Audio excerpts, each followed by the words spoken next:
Stay out of ARPS. Welcome, everybody, to the RockerMike and Rob Presents show. We have a very special show today. We have a guest. His name is Ian Bergström. He is the Nassau County Conservative Republican running for the New York State Assembly seat in the 22nd District. Welcome, Ian, to the show. How are you today? What's up, my man? How's it going? How you doing? Pretty good. Good. So before we get started, let's just give a shout out to the Mineola Diner right here, the Mineola Diner. All right.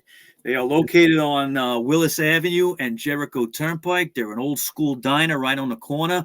Come in for good omelets, pancakes, whatever. They close early, so get there by 2, 3 o'clock. I think they close by then.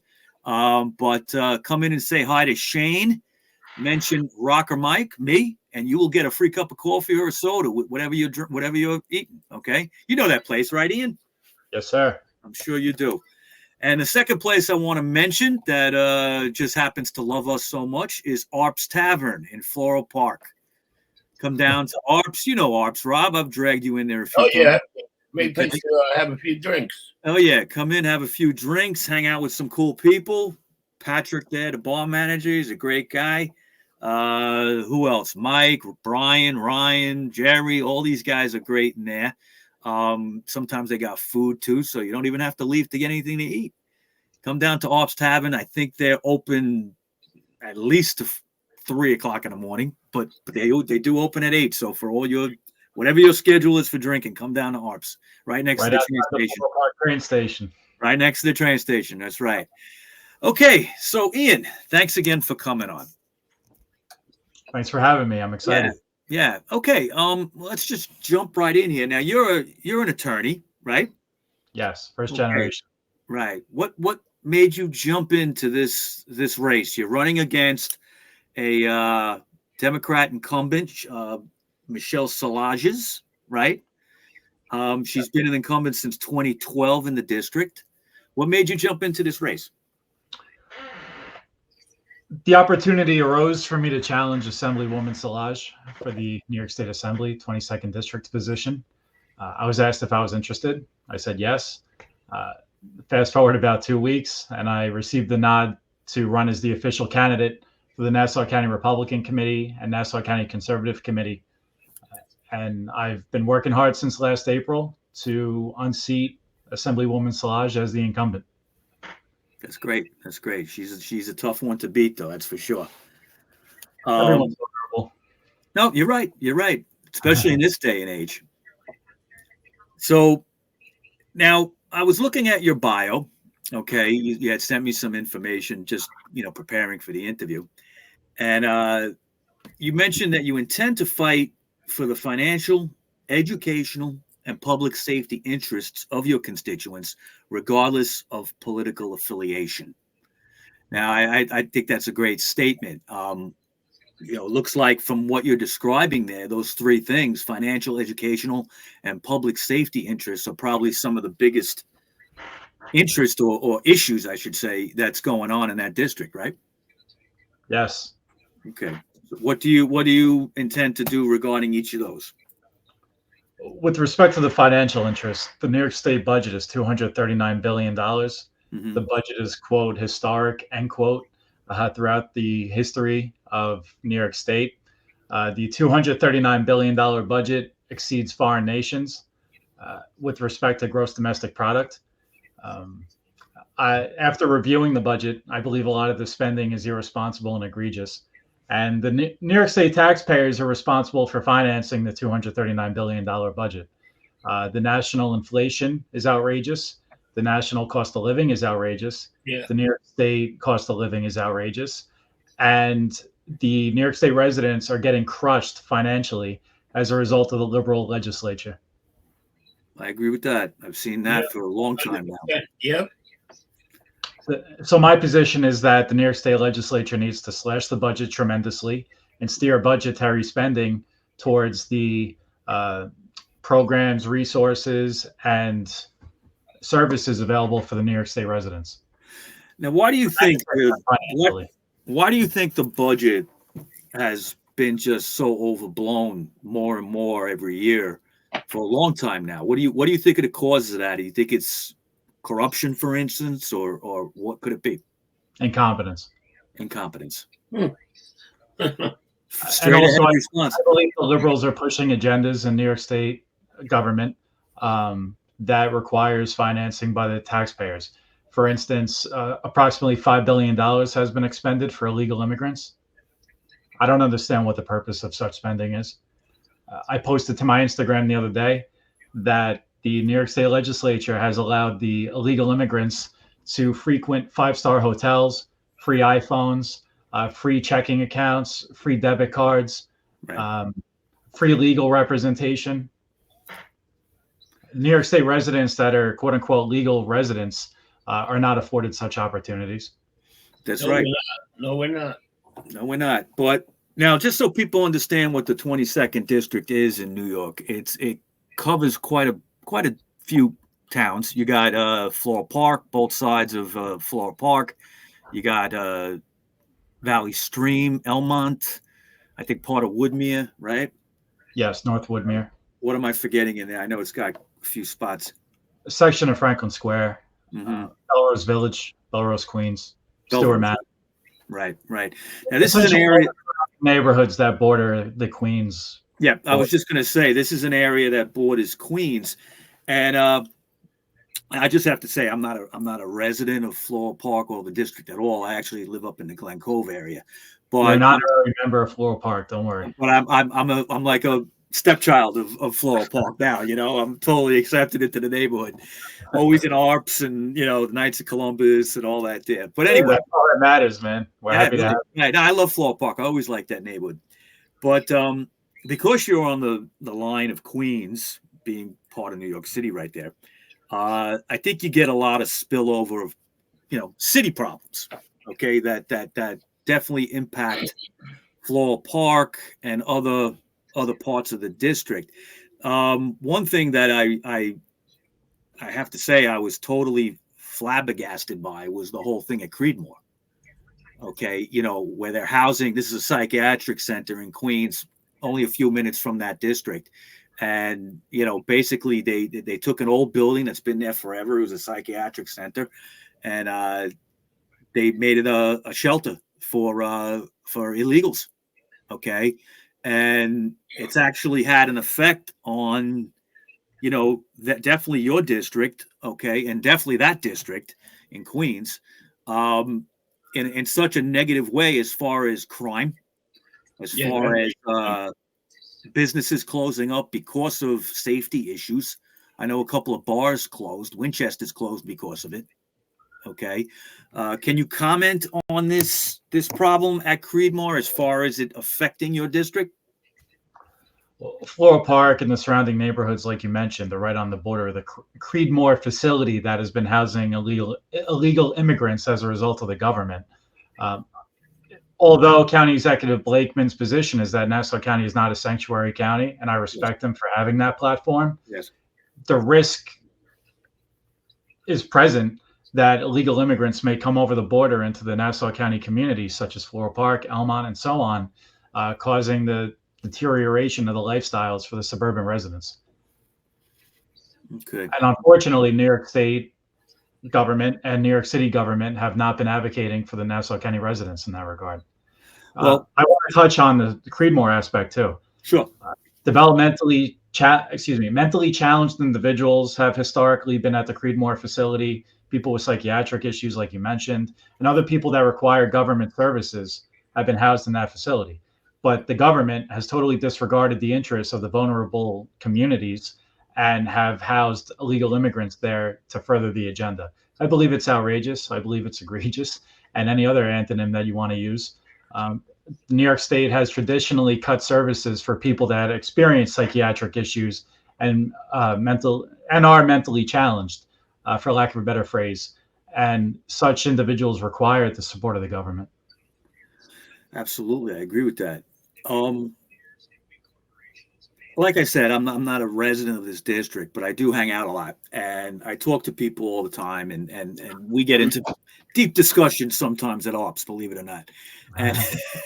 And one thing that the Floral Park residents there that I speak to feel like they've been kind of left out by Assemblywoman Szalages as far as their interests. Do you feel that that's the case? And that's been the case for a while, I understand. I agree. I'm a 31-year resident of Floral Park. I've seen her once. I saw her at the 9/11 event for the Floral Park Remembrance Right. at Village Hall. Otherwise, I've never seen her in the neighborhood. She is the state representative for Elmont, Floral Park, etc. Right. The fact that you do not have a presence in the local communities is outrageous to me. I've looked into the state funding for the incorporated village of Floral Park, for instance. I believe the figure was $9,500 was provided to the Floral Park Library. And also Assemblywoman Szalages has authorized approximately $250,000 to repair a Floral Park Fire Department fire truck that was out of commission. And the fire truck is still on the assembly line and is not active for the Floral Park Fire Department to use. My point being is $239 billion budget and $9,000 went to the Floral Park Library. That's a very, very small percentage. And she has a lot of influence in the New York State legislature. Now, where do you feel the money's going into the district instead of Floral Park? I don't believe any of the neighborhoods are getting legitimate funding. Valley Stream, for instance, received an $800,000 grant for a project that was intended to benefit the community. But Assemblywoman Szalages, to the best of my knowledge, and I've done the research, has not provided legitimate annual funding to the neighborhoods throughout the 22nd Assembly District. Not every neighborhood throughout the district is a village that's financed with village resident money. Some of these neighborhoods require state funding. Elmont is a hamlet. Elmont is not a village. So the taxpayers in Elmont, for instance, should be getting a lot of state funding brought back into the community. Elmont's a beautiful neighborhood, but the neighborhood has been neglected. Trash is all over the street of Hempstead Turnpike, which is a New York State roadway. I've seen zombie houses are along Hempstead Turnpike, meaning that they are foreclosed homes that have not been kept up by the local government and or New York State. Assemblywoman Szalages has spearheaded a lot of efforts to protect tenants and homeowners from foreclosure by the banks. And unfortunately, that position has taken its toll on the beautification of the Elmont neighborhood, for instance. And that scenario applies to various other neighborhoods. Yeah, and that I find very interesting because you have the brand new UBS arena right there on Hempstead Turnpike.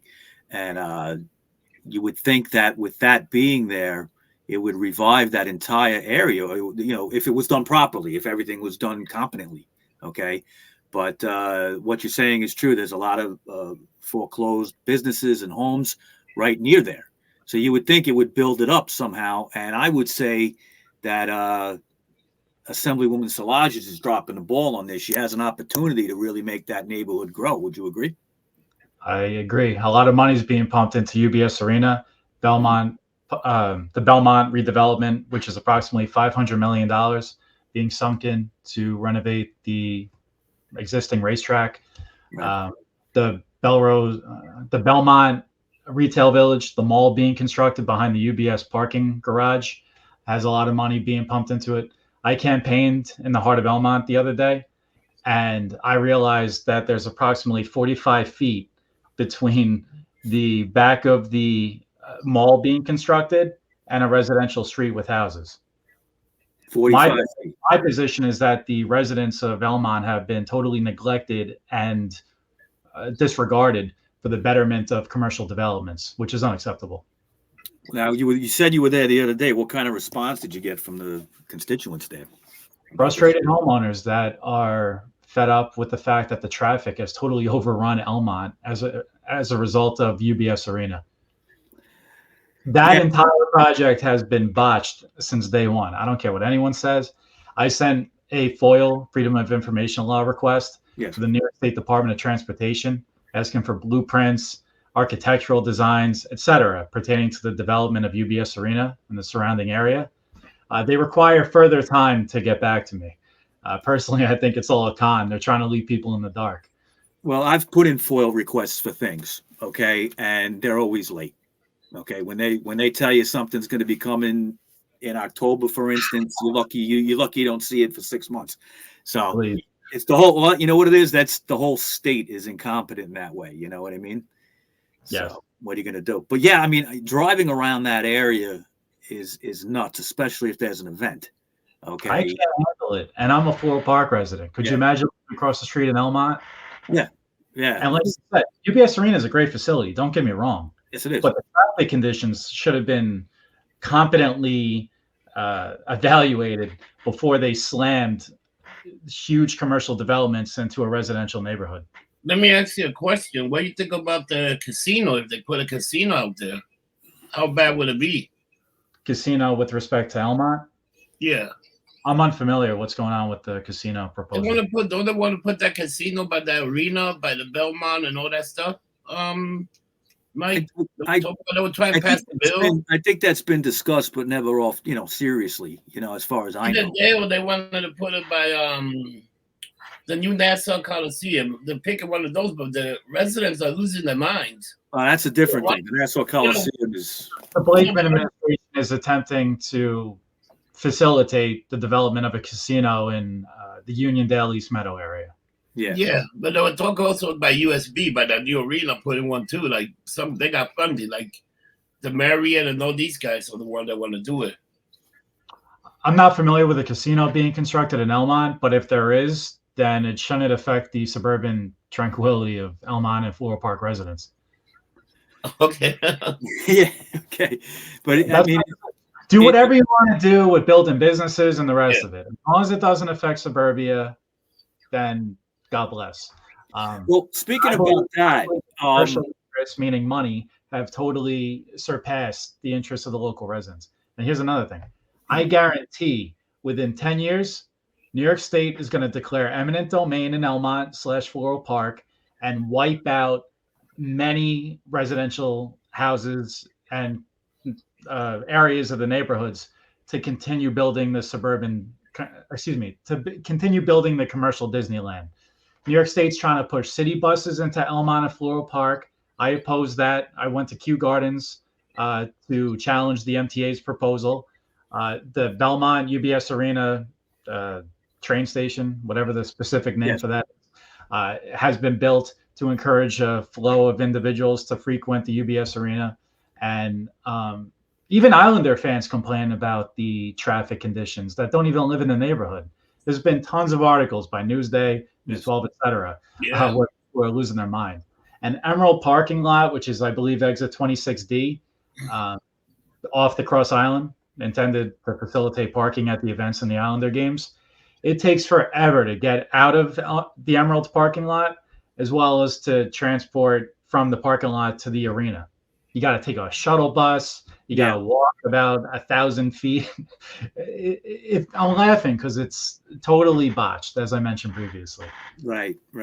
Now, you just mentioned, too, something interesting about, keeping suburbia. Okay. And there is a well-documented plan.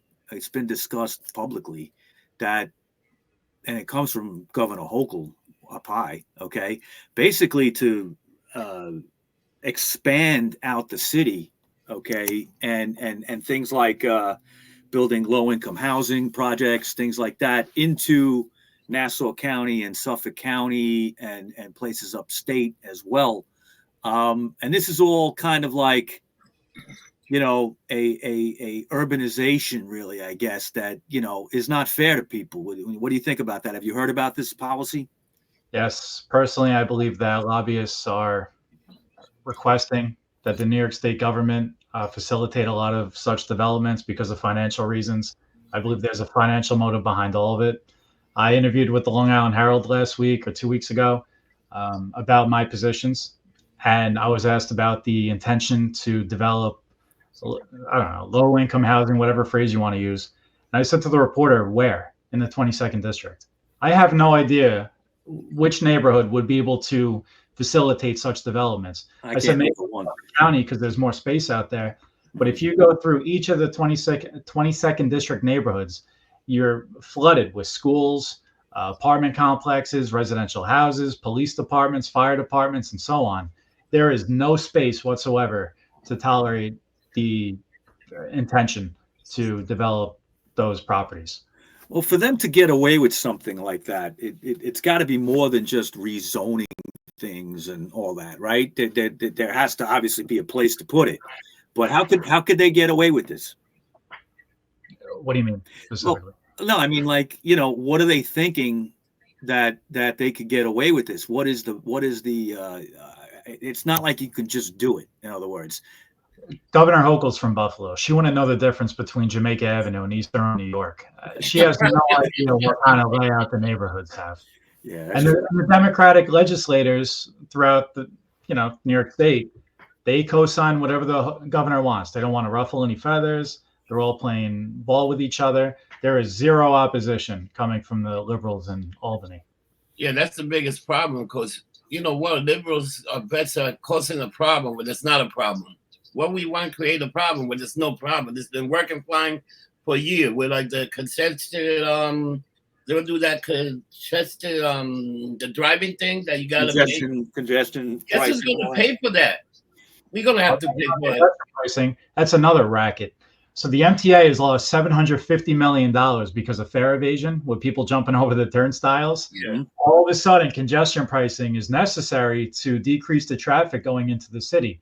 That falls on the middle class to finance the budget hole of $750 million in the MTA. The liberals ain't fooling anybody. Yeah, because if you do that, how much is going to be a carton? Like milk will be from $5 to $10. They're going to put the price on the consumer. We're going to be screwed like that. Well, they shelved the whole project of congestion pricing for now, at least until the election. Election's over. Yeah. And then a week later, Governor Hochul's going to say, I reassessed the situation and I believe it's necessary. Oh, yeah. I mean, they're running scared right now in New York City. They may not show it, but they are. You have all the corruption going on with Adams and his administration. And it's insane that, people are resigning every day. they're jumping ship. And they don't want any problem in the city. God forbid the city could turn red in some way, or shape, or form. I think it's very difficult for that to happen, but the right set of circumstances could trigger that off. I mean, we saw it under Giuliani. Okay, Giuliani came in '93, and he had lost the first time in '89, and you had this horrible mayor in Dinkins, and and Adams makes Dinkins look like Fiorello LaGuardia, but dude, you know how bad Adam is. Even De Blasio, that was a bozo, looks good in front of Adams. And I hate it. For Eric Adams. He's a former cop. I thought he would bring legitimate law enforcement to the city. I thought he would bring reason and judgment.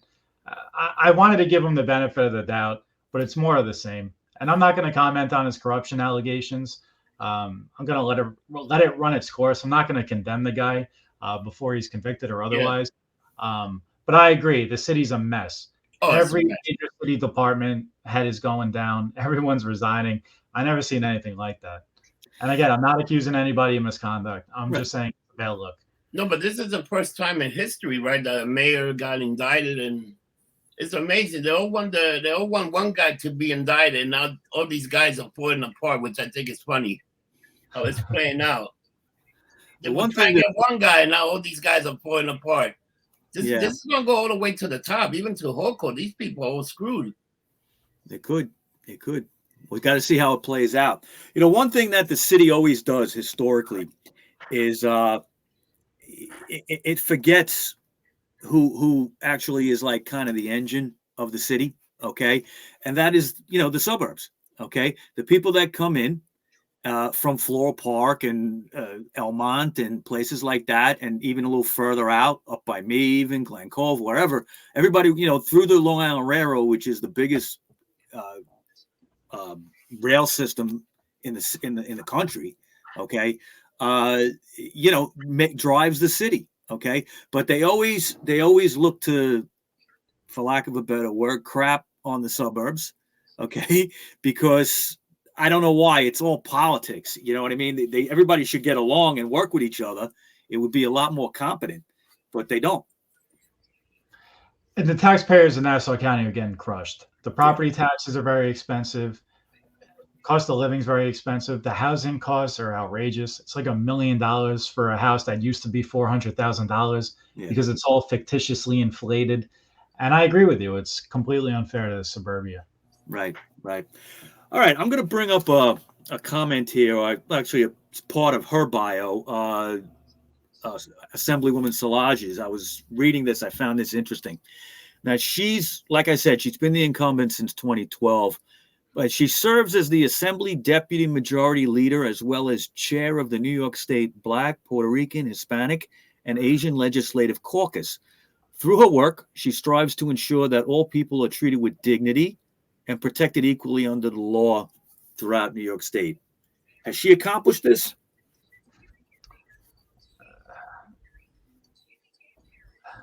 In what regard? Is that an accurate statement regarding the way she governs? No, I believe it's good marketing. Well, yeah, sounds good, right? But in reality, is she fair to everybody in the district? With respect to quality of lives and bringing funding from New York State and such, I don't believe so. There's a lot of violence that occurs in Valley Stream and Elmont. I'm a deputy county attorney, meaning that I represent Nassau County taxpayers regarding civil lawsuits. I deal with the Nassau County Correctional Center, Nassau County Police Department, and Nassau County Sheriff's Department. And I know for a fact that there's a lot of gang-related activity that goes on throughout the various neighborhoods. Blood Street Gang has a presence in Elmont, Valley Stream. Shootings occur very regularly. I'd say about 8 months ago or so, there was a documented shooting that occurred outside a storefront on Hempstead Turnpike. I don't see how that uplifts the communities. I believe that there needs to be increased accountability for the local schools. There's many public schools throughout the 22nd Assembly District, and I reviewed the standardized testing scores, and many children are failing.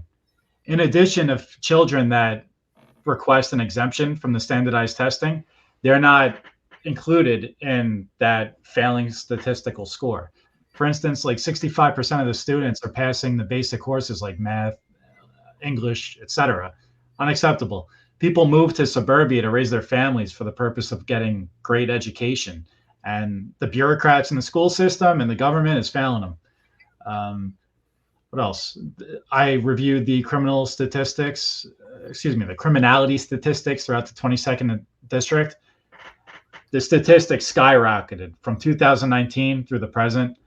Mikhail Szilagyi touts herself as a champion for cashless bail legislation reform and such. However, child molesters have been freed back onto the streets of suburbia. The 22nd Assembly District has families raising children in the neighborhoods. Inexcusable to be allowing sexual deviance in the neighborhoods. It's all under the guise of racial justice. It doesn't matter what race you are. Nobody wants child molesters running the streets of the neighborhood. No. So I believe that she's failed as an Assemblywoman, quite frankly. Yeah, I mean, she's been there since 2012 too. So because Tom Albano, the former New York State Assemblyman, stepped down after about 20 years in the Assembly, right. And that was around the time the Obama presidency occurred, and she rode the wave of the presidential election, and she's been fortunate to stay in that position for the last 12 years or so. Let's talk about for a minute here the Republican Party in general. Okay, obviously over the last 9 years, okay, there's been a major shift. I think it's there's no doubt, really, you can't argue it. There's been a major shift in who consider themselves Republican. Now, traditionally, and we all know it's not true, but, Republicans are for the rich, Democrats are for the working man, the poor, and all that. That doesn't exist anymore. But there is no doubt in the Republican Party today, a populist movement, okay, where you have working class people identifying with the Republican agenda. And really that's, love him or hate him, that's Trump. That's Trump's doing. Okay, would you agree with that? I agree. Yeah. Like you mentioned, the political ideology has shifted. Yes. The Republican is for the working man and the blue collar, et cetera. And the Democrats are for the lobbyists and the big business and the endless wars that go on overseas. It's crazy when you think about it. Who would have thought you would have seen that? Not me. Okay. My opinion's always been, both parties are really out to screw you. Okay. But the last 8 years that shifted so much that you see, regular Joes, regular working men, and supporting the Republican Party. And you mentioned the wave of the Obama years. I think somebody like you can be swept into office based on the Republican wave. That very well could happen if everything goes. Me. Okay, that's what we want. My view on the Trump administration. In 2016, Donald Trump was elected president because the American people were fed up with the political nonsense and the blatant lying to the American people. Trump was a protest vote. He was campaigning on anti-establishment platforms. He opposed the 23-year war going on in Afghanistan, et cetera, that the Democrats and the previous Republican administrations were pushing. The economy was in shambles. We felt like we were being neglected as residents of America and taxpayers.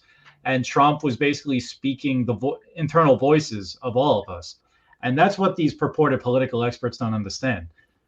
Trump is successful because people are tired of the establishment politics, the Kennedys, the Bushes, the Obamas, etc. And that he gets crushed in the media. I'm not defending anyone's personality. I don't get into that. I talk performance as the president. And Trump's administration by far was more successful than the likes of Uncle Joe Biden, Kamala Harris, George Bush, Dick Cheney, etc. Right. I couldn't agree more. And at the end of the day, it's about the economy. What's that? At the end of the day, it's about the economy. It's always about your wallet. Yeah. It's always about what's in your wallet. And we saw 4 years of prosperity that unfortunately in the fourth year, was destroyed by COVID. Okay. But, you can't count that. You can't hold that against, anybody really. I mean, the Democrats love to lie and say how, he left them with a bad economy. First of all, it's not true because it was roaring back by the election of 2020. Okay, the economy was turning around. The stock market was rebounding big time. So it's not only is it a lie, but it's also unfair because how do you blame the guy when everything had to shut down? Okay, they shut down. New York State was selling our houses. New York State crushed small businesses. New York State was criminally prosecuting people for leaving their houses during the height of the pandemic. Okay. Where were the liberal politicians advocating for the people back then? Correct. Mental health crisis. What were you going to say, Rob? I was going to say is during the pandemic, all that stuff, but he also is the one that promised a vaccine. He promised he gave all that money so they can process the plaster. Nobody ever gave him any credit for that. That's right. Joe Biden and his crew took credit, but if it wasn't for the money that he allocated to get this vaccine, he said we will have a vaccine by December. And he did. And he delivered. And that's one thing that nobody talks about. And then all these people took it. And then the Democrats took it like, oh, it was because of us that you guys got. No, it was what Trump did to make this thing happen. Let me ask you, Ian, as far as COVID goes, back in 2020 and I guess 2021, beginning of that, your opponent, what was her position? Did she follow the Democrat line of shutting everything down and going after people and things like that? I don't know where she stood. I can't confirm specifically, but I know that she didn't advocate for the betterment of the small businesses and we as residents with respect to the COVID-19 shutdowns. I know that she's an advocate for governmental mask mandates. That's bad enough. I agree. Yeah. All right. So when you're elected November 5th, I'm going to be positive here, and you're sworn in beginning of January, I guess it is, right? Yes. What are you going to do first day?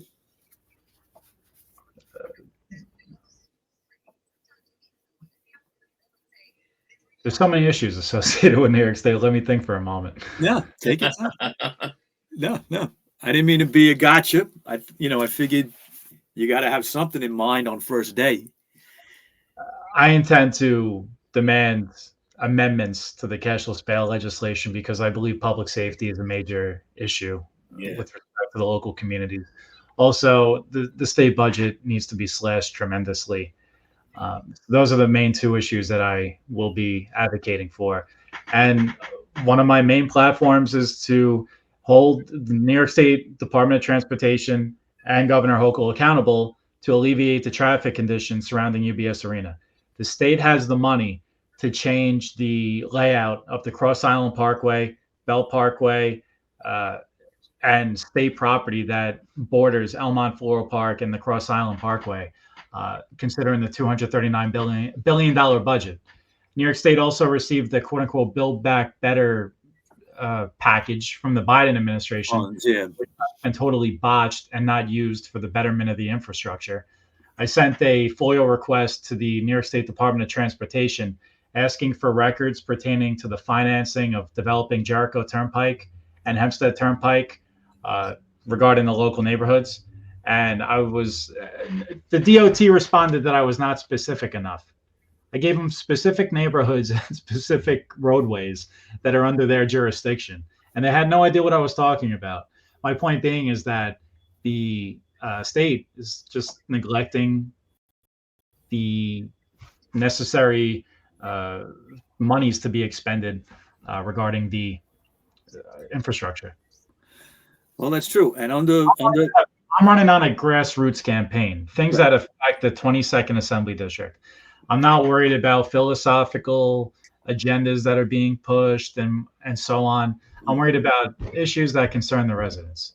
And that's why I believe I've been building support since I declared my candidacy by the local residents of all neighborhoods, because they're tired of being neglected. I couldn't agree more. And I've seen you around. You've been working hard. Sorry to cut you off. I agree the race is tough. The demographics are not in my favor, but it doesn't matter to me because I'm speaking to issues that affect all residents. Yeah, totally. And I think you have been making inroads because I've seen you around and the responses are great. People are talking about you. Okay. And, that's what it's all about. The grassroots. It's the little guy, it's the little guy coming in for a beer, talking about people. I mean, that's what makes the difference. All right. Yeah. And you've done a great job with that. We wish you luck with this. And, I'm sure I'll see you around Floral Park. So I'm around. All right. So Ian Bergström, he is the Nassau County Conservative Republican candidate for the 22nd District, the Assembly seat for that. And we want to thank you for being on.